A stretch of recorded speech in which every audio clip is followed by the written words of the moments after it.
Bhagavad Gita, a complete journey. Episode 1 of 37. Why the Bhagavad Gita?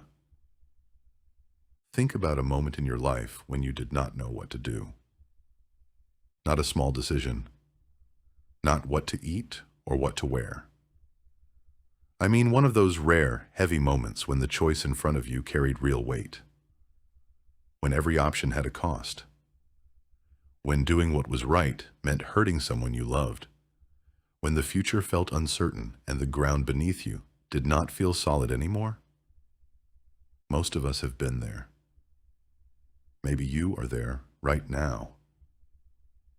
You have built something over years. A career, a family, a set of beliefs about who you are and what you stand for. And then life puts you in a situation where none of that gives you a clear answer. Where your training and your experience and all the advice you have ever received simply does not reach far enough. And you are left sitting quietly with a question that has no easy answer. That feeling, that paralysis, that ache of not knowing, that is where this story begins.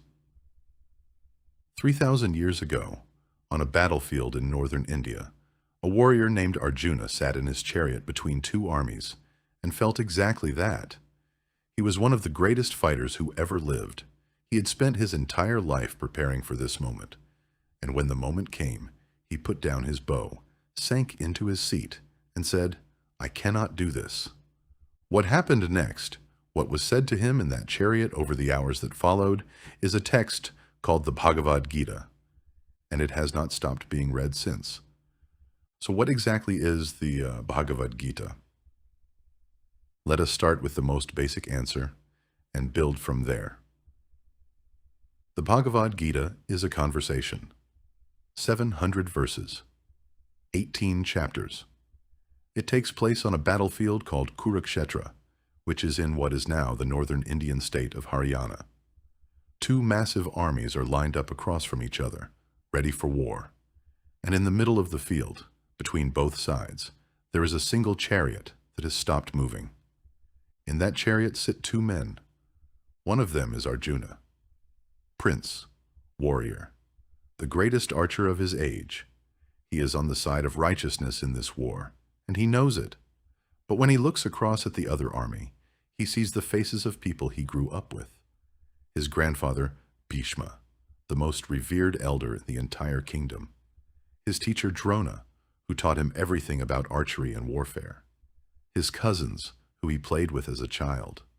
Uncles, family friends, people woven into the fabric of his life. And he breaks.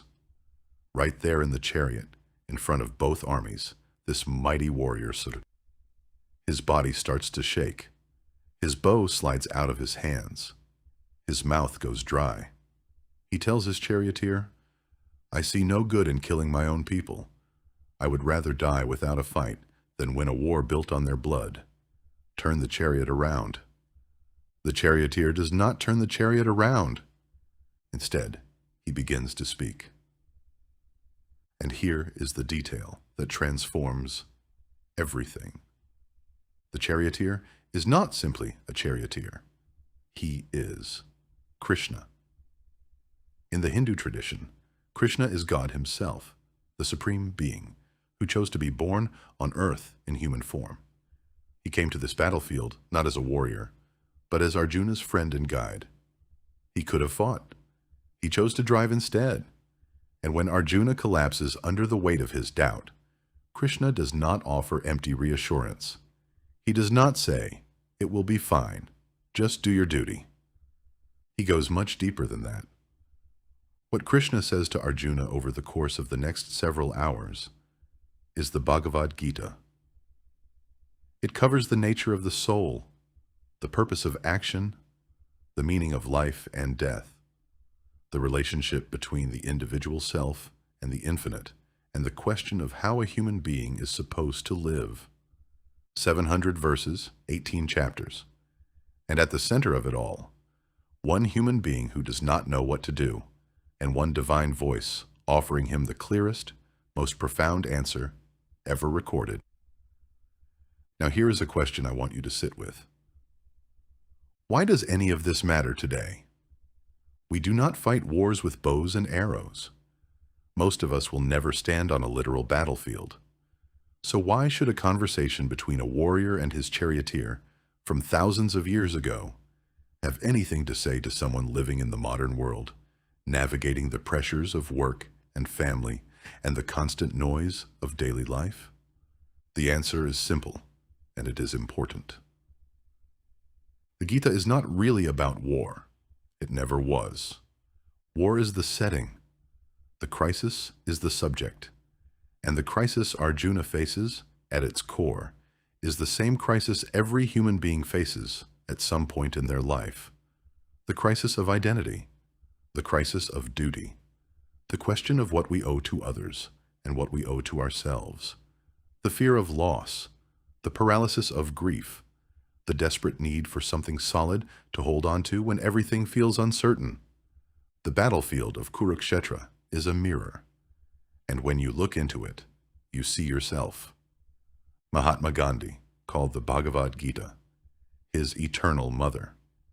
He said that whenever doubt or despair pressed upon him, he opened the Gita and always found a verse to comfort him.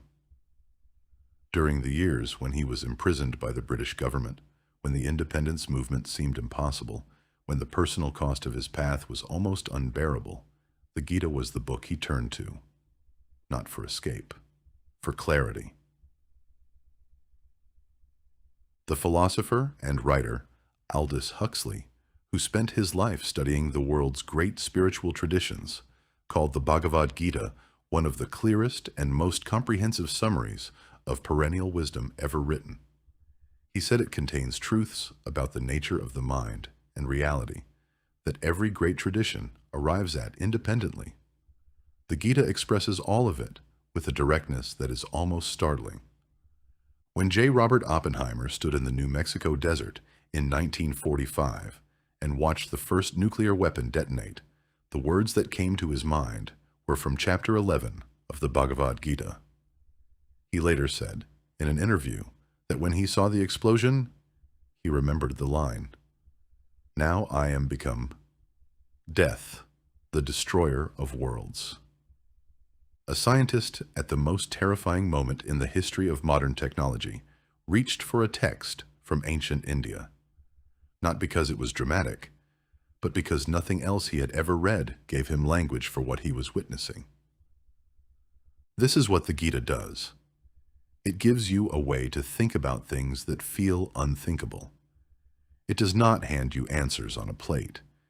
It asks you questions that you will carry for the rest of your life. And that is precisely why it has endured. Not because it is comfortable, but because it is true. This series, Bhagavad Gita, A Complete Journey, will take us through every single verse of all 18 chapters across 37 episodes, each one approximately 15 minutes long. We are not going to rush. We are not going to skim the surface and hit the famous highlights and call it done.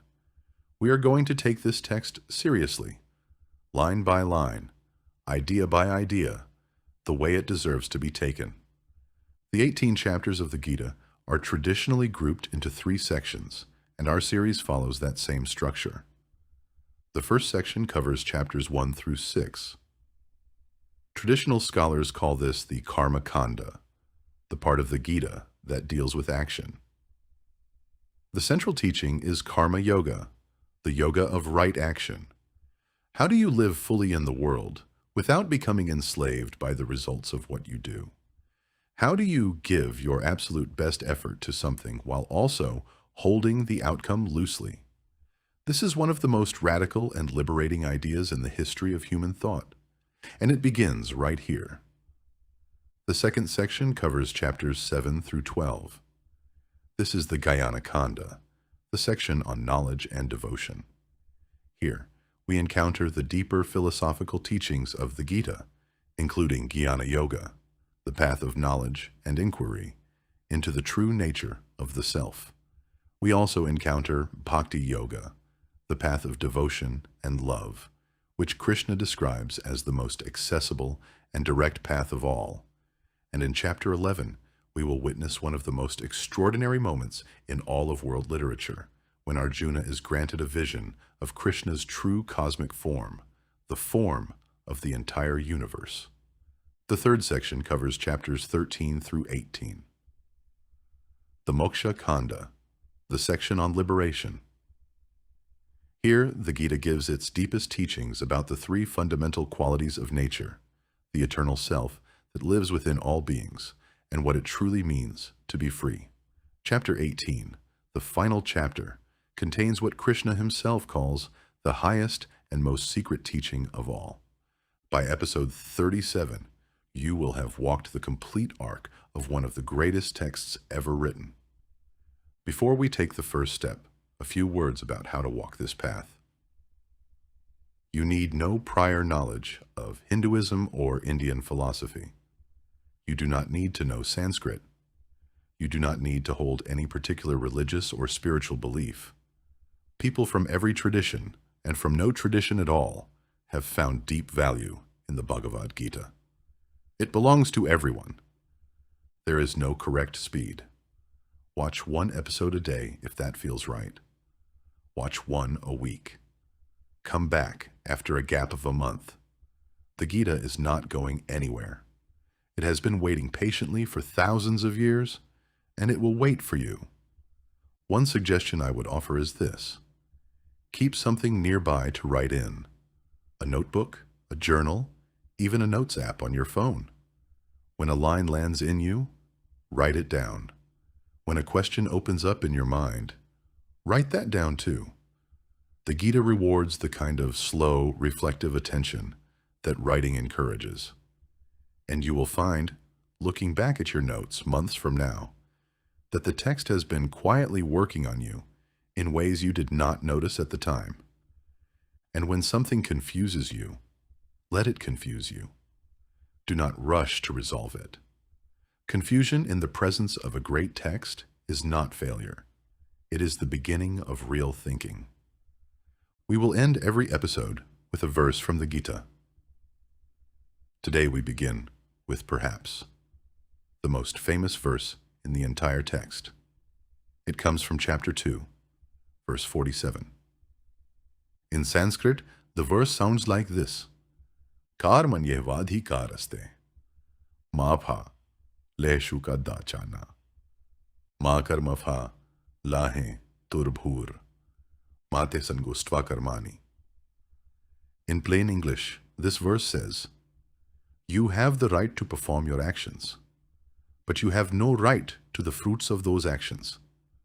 Do not let the desire for results be the motive behind what you do, and do not let the fear of failure pull you into inaction. Read it again slowly in your mind. You have the right to act.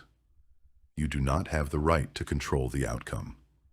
That single idea, lived honestly and held deeply, is enough to change the way you move through the world. It removes a particular kind of suffering that most of us carry without even realizing it. The suffering of needing things to turn out a certain way. The anxiety of trying to control what was never ours to control in the first place. The Gita will return to this idea again and again across all 18 chapters. It is, in many ways, the heartbeat of the whole text. Welcome to Bhagavad Gita, a complete journey. I am genuinely glad you are here. In episode 2, we step onto the battlefield of Kurukshetra and meet the great warriors of the Mahabharata war.